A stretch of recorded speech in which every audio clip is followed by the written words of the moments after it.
In today's video, I'm going to show you how you can remove your placeholders within your pre-built tables here in Google Sheets.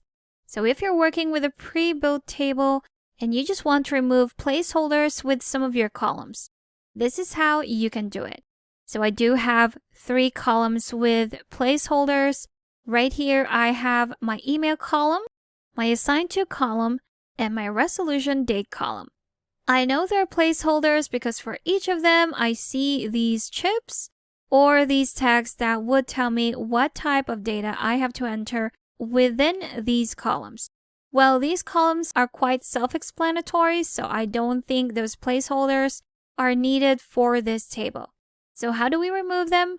Well, it's quite easy. Just go to the column menu here at the top. So with our pre-built tables for each of those columns, we have these arrows pointing down, which will show you some more options. If I click on this one, here we have them.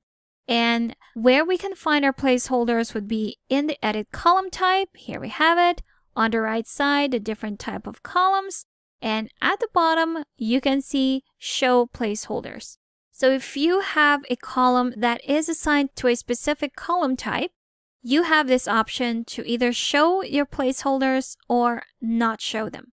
So if I click on this to uncheck it, there we have it. We don't see those chips or those placeholders for this column anymore.